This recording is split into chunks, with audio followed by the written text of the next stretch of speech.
The sound was wrong. It wasn't the rhythmic crash of waves on the shingle beach or the lonely cry of a gull. It was a dry, frantic rattle. Dr. Aris Thorne paused on his morning walk along the boardwalk, the sea spray cool on his face. The sound was coming from a bench just ahead, where old Sealer's hemlock sat staring out at the grey, churning expanse of the Atlantic. Sealer's was a fixture in Port Blossom, a man seemingly carved from driftwood and smelling of brine and pipe tobacco. But today, his posture was tense, hunched. The rattling sound was coming from the large salt shaker in his hand. The kind you see in cheap diners. He wasn't sprinkling it on food. He was shaking it directly into his open palm, then licking the white crystals from his weathered skin with a desperate, animalistic greed. Aris approached slowly. "Sealers, everything all right?" The old man didn't look up. His eyes were fixed on the horizon, milky with cataracts and something else, something distant. He tipped the shaker again, a small mound of salt piling into his palm. His tongue, dry and cracked, darted out to lick it clean. "Just thirsty," Sealers rasped, his voice rougher than usual, like stones grinding together. Aris frowned. "Thirsty for salt, Sealers? Your blood pressure," the doctor, Sealers muttered, not to Aris, but to the ocean. He finally turned his head, and the sight made Aris take an involuntary step back. Sealers's skin, normally tanned and leathery, was pale.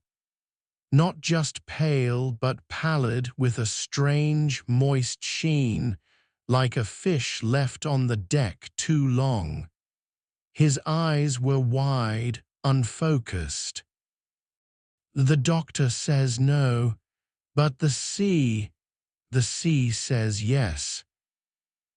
He gave a dry, rattling cough and then went back to his shaker. Aris stood there for a long moment, the rhythmic scrape of Sealers's tongue against his palm a horrifying counterpoint to the waves. He told himself it was just senility, a strange pica, an anomaly. But as he walked away, a chill that had nothing to do with the ocean breeze snaked down his spine. He couldn't shake the image of Sealers's eyes. They looked like they were waiting for the tide to come in. The clinic smelled of antiseptic and damp. It was a small, underfunded place, and Aris was its only doctor. That day, the waiting room was fuller than usual, not with coughs or broken bones, but with a silent, shared anxiety. They were all there for the same reason.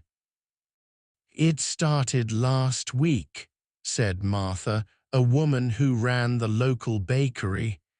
She wrung her hands, her knuckles white. "I can't get enough of it. Pickles, olives. Yesterday, I ate a whole jar of capers with a spoon. My husband thinks I'm losing my mind."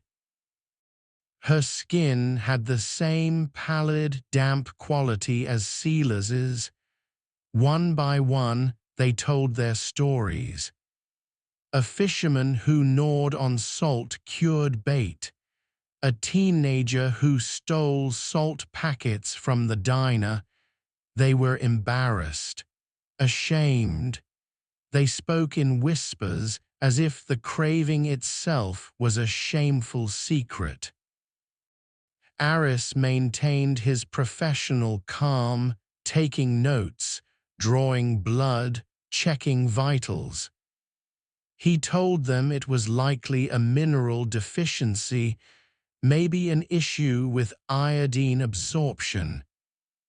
He prescribed supplements, advised them to drink plenty of fresh water, and sent them home. But inside, his scientific mind was churning. Mass hysteria? Unlikely. A shared dietary flaw in a town that lived on fish? Impossible. His nurse, Lena, was tidying up after the last patient left. She was young, efficient, born and raised in Port Blossom. "Strange day," she said, her back to him. "You can say that again," Aris sighed, running a hand through his hair. "It's like the whole town woke up and decided to cosplay as a salt lick." Lena didn't laugh. She stood unnaturally still, her hands hovering over a tray of sterile instruments. Aris watched her reflection in the glass of a medicine cabinet. She was staring out the window at the sliver of grey ocean visible between two buildings. Her expression was utterly blank. "Lena," she flinched, turning around. "Sorry, doctor, just tired." He saw it then. The faint, unhealthy sheen on her skin, the subtle puffiness around her eyes, and when she went to the sink to get a glass of water, he watched her lift it to her lips, hesitate, and then pour it down the drain with a look of quiet disgust. She never took a sip. Aris couldn't sleep. The words of his patients echoed in his head. "The sea says yes." He drove to the clinic in the dead of night, the town silent around him save for the constant murmur of the waves. He needed data. He needed proof. He started with the blood samples. Under the microscope, everything looked normal. Red cells, white cells, platelets, nothing out of the ordinary, no foreign bacteria, no obvious parasites. Frustration gnawed at him. His rational mind was hitting a wall of flesh. His thoughts turned to the one thing they all had in common. Not food, not air, but water. The entire town was supplied by the old desalination plant at the edge of the cliffs. He had a sample of the town's treated water in the clinic's lab. Underlit and sterile, he placed a drop onto a slide and slid it under the lens of his most powerful microscope. He adjusted the focus, his eye pressed to the cool metal. At first, nothing. Just the clear, pure emptiness of H2O. He was about to pull away to dismiss another failed theory when he saw it. A flicker, a distortion in the light. It wasn't a microbe, not in any form he recognized. It was a shimmering, a subtle, almost imperceptible warping of the water itself. Like heat haze on a summer road, but contained within the droplet. He zoomed in, pushing the magnification to its absolute limit. The shimmering resolved into impossibly small, thread-like structures. They weren't swimming, they were part of the water, coalescing and dissolving in fractions of a second. They looked less like living organisms and more like a glitch in reality. An artifact on the lens, he told himself, a trick of the light. But as he watched, the shimmering threads seemed to pulse in a slow, hypnotic rhythm, a rhythm that felt disturbingly familiar. He pulled his head back, his heart thudding. He listened. Through the silent clinic, he could hear the distant, steady crash of the waves on the shore. The pulse matched the tide. The next day, Aris locked himself in the town archives, a dusty room in the basement of the library filled with the smell of decaying paper. If this had happened before, there had to be a record. He spent hours poring over brittle shipping manifests, fishing logs, and old medical journals kept by the town's previous doctors. He found it in a leather-bound diary from 1897, the script a faded brown cursive. Dr. Alastair Finch. He wrote of a whaler ship, the Leviathan, that had returned to Port Blossom after an unusually long voyage, having charted depths previously unknown. In the weeks after, a sea fever had swept through the town. The entry made Aris's blood run cold. October 12, 1897. The malaise continues. The afflicted speak of an unquenchable thirst, yet they shun fresh water. They consume salt and brine with a disturbing fervor. Their skin takes on a grey, moist pallor, but most unsettling is the change in their eyes. They gather on the cliffs at night and simply watch the ocean. As if waiting for a summons, I fear for their sanity and my own. The entries grew more frantic. Dr. Finch described trying to quarantine patients, only for them to become violent, clawing at the doors and windows, desperate to get to the shore. The final entry was short, the handwriting shaky. November 3, 1897. They are gone, nearly 24 souls. Last night, under the full moon, they walked down to the sea. They did not swim. They simply walked into the surf until the waves took them. No bodies have washed ashore. It is as if the ocean opened its arms and welcomed them home. I write this now only as a warning. There is something in the water, something ancient and hungry. Aris slammed the book shut, dust motes dancing in the single shaft of light. This wasn't a new phenomenon. It was a cycle. He had misinterpreted the clues. This wasn't a sickness spreading through the town. It was something that had been sleeping beneath it and had just woken up. Alastair Finch's warning lit a fire under Aris. This wasn't some abstract medical mystery anymore. It was a race. He drove his jeep out to the desalination plant, a brutalist concrete structure clinging to the cliffs like a barnacle.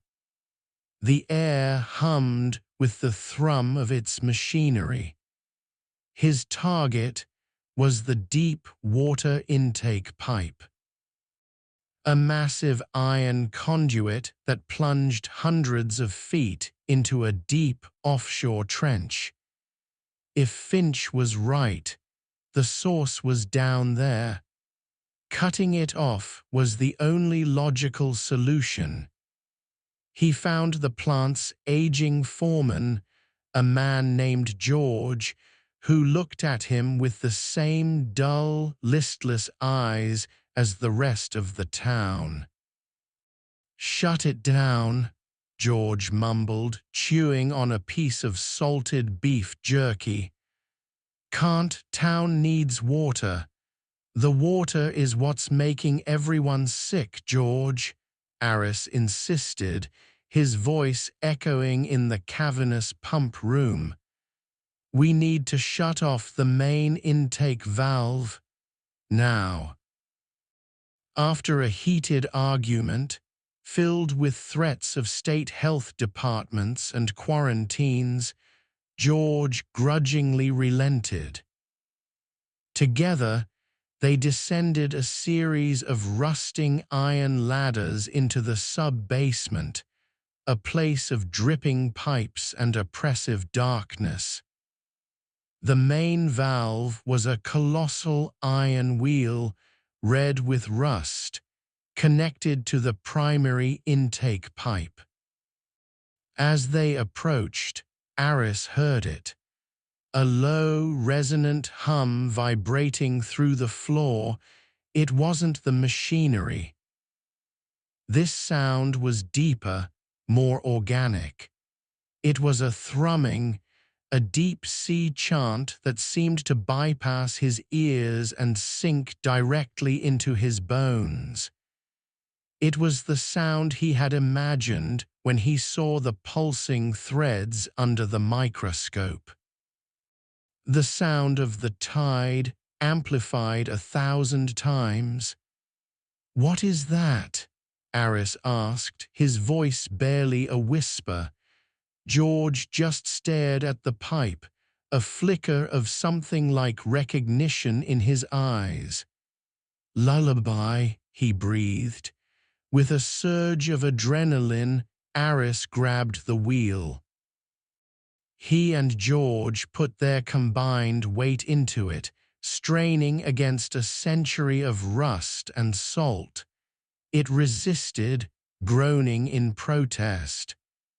The hum from the pipe seemed to grow louder, more insistent, a sound of deep and ancient complaint. Finally, with a deafening screech of tortured metal, the valve turned. The flow from the deep ocean was cut off. The deep, resonant hum died. In the sudden silence, Aris felt a wave of triumph. He had done it. He had cut off the source. He had saved them. It was his small win, a beacon of logic in a sea of madness. He didn't realize he hadn't saved them from the monster. He had just trapped them on the shore with it. For a day, there was hope. The craving seemed to lessen in some. People drank fresh water from the plant's reserve tanks. Aris felt a profound sense of relief. He had beaten it. The hope was a lie, a cruel, calculated pause. By the second night, it was worse, far worse. Shutting off the source didn't cure them. It seemed to trigger a new, horrifying phase. The craving returned with a vengeance, but it was no longer just for salt. It was for the sea itself. Aris watched from his clinic window as the townspeople began to emerge from their homes. They moved in a slow, silent procession towards the beach. Their skin was no longer just pallid. It was taking on a gray, almost translucent quality. Their movements were fluid, unnervingly graceful. They walked past his window without a glance, their eyes fixed on the dark water. Sela's hemlock, Martha from the bakery, George the foreman. And Lena, his nurse. He ran outside, grabbing her arm. "Lena, stop. Where are you going?" Her skin was cold. shockingly cold and slick to the touch like the skin of an eel. She turned to face him, and for a moment he saw a flicker of the old Lena in her eyes, a glimmer of terror. I can't hear it any more," she whispered, her voice a wet rasp. "The song, it's gone, we have to go to it, we have to be closer." Then the flicker vanished, replaced by the same empty, abyssal calm he saw in all the others. She pulled her arm from his grasp with surprising strength and continued her slow, inexorable walk toward the sound of the waves. Aris was utterly alone. The entire town was moving as one, drawn by an invisible string. He backed away, his victory turning to ash in his mouth. He hadn't cut off the infection. He had starved it, and now it was calling its hosts home for a feeding. He barricaded himself in the clinic, piling desks and chairs against the doors. His heart hammered a frantic rhythm against his ribs. Outside, the town was silent. The procession had ended.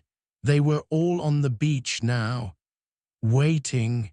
His phone rang, the sudden noise making him jump. It was an unknown number.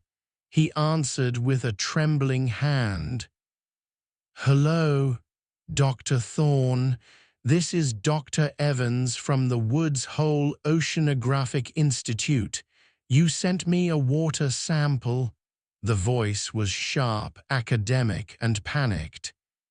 "Yes." "Yes, what did you find?" Aris pleaded. "Is it a bacteria, a prion?" There was a pause filled with the sound of rustling papers. "Doctor, what I found is not in any textbook. It's not bacteria. It's an archaeon, an extremophile, but its genetic structure is impossible.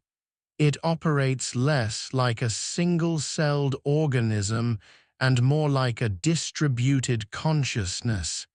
It communicates using complex protein chains that mimic neural pathways." "Communicates? What are you talking about?" "It's a symbiote, Dr. Thorne." "A highly advanced one," Evans said, his voice dropping. "It doesn't infect, it integrates. We exposed it to human DNA in the lab. It doesn't attack the cells, it provides them with new code. It's a biological upgrade package. It rewrites the host on a genetic level. It's adding sequences for gill development, bioluminescence, increased bone density for pressure resistance. My God, Doctor, it's not killing them." A loud bang on the clinic door made Aris cry out. They were coming back. "Dr. Thorne, what's happening there?" Evans's voice was frantic. "This thing isn't a disease, it's a terraforming engine. It's preparing its hosts for a new environment." Crack. The wood of the door splintered. "Where is it taking them?" Aris whispered, his back pressed against the wall. "The sample you sent. Its genetic markers are keyed to the salinity and pressure of only one place on Earth. The Haddle Zone, the deepest trenches in the ocean. It's not making them sick, Doctor." The door burst open. "It's making them ready to go home." As they flooded into the room, their movements were silent, fluid. They didn't run, They flowed around the furniture like a tide. In the lead was Lena.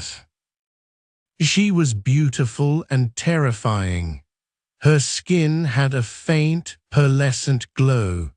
Her eyes, which he once found so warm, were now wide, pupils dilated into black, fathomless pools.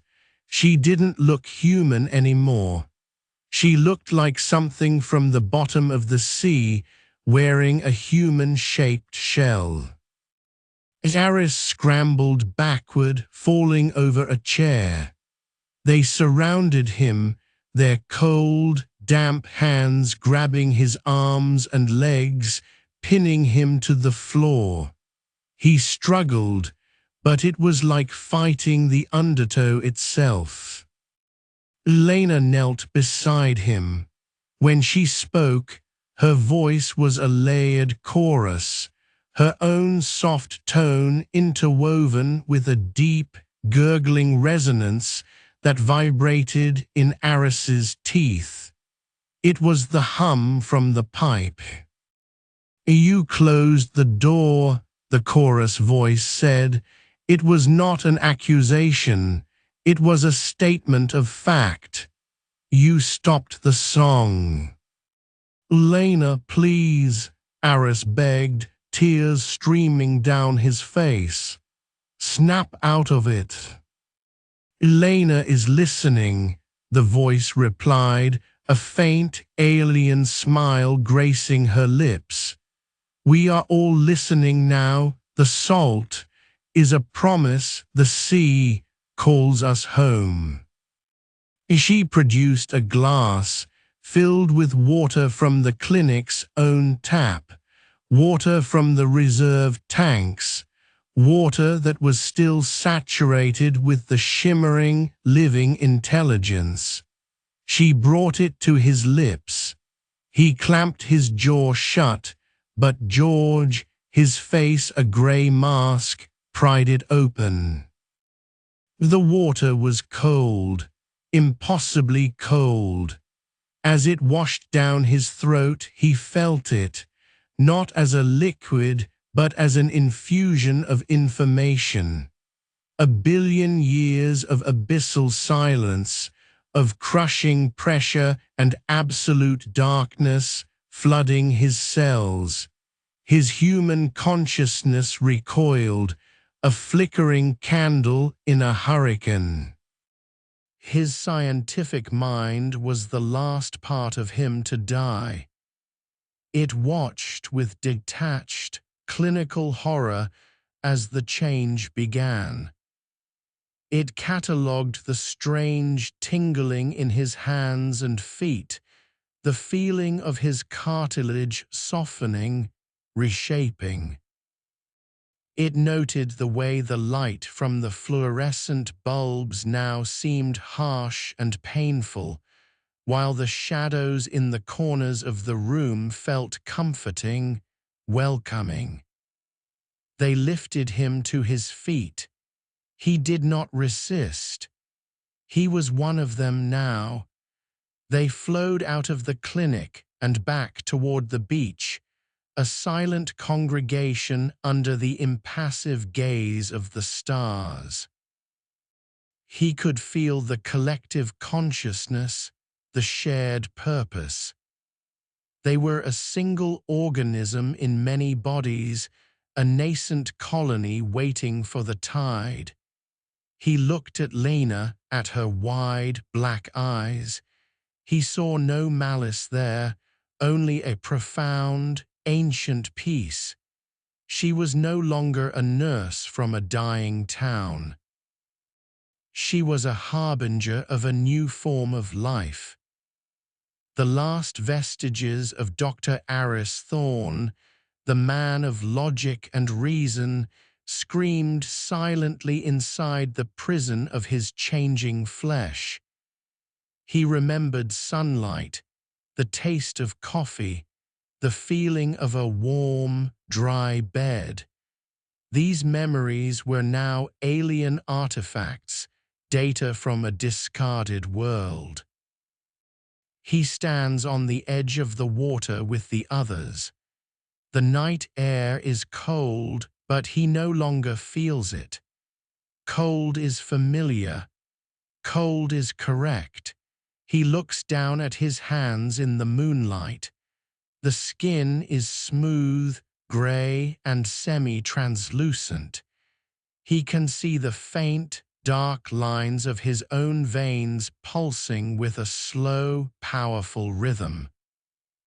Between his fingers, the webbing is already forming, a thin, delicate membrane connecting them.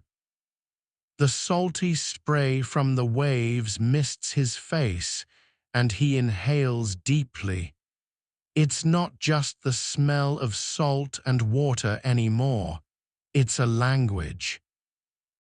A complex tapestry of signals and commands carried on the breeze. It speaks of pressure, of darkness, of reunion.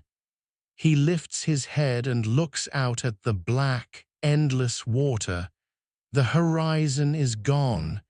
There is only the sea and the sky, and the line between them is blurring. He no longer feels fear. He no longer feels loss. He tastes the salt in the air, and for the first time it doesn't taste like a craving. It tastes like belonging. A large wave surges up the beach, washing over his bare feet. It does not retreat. He takes a step forward to meet it.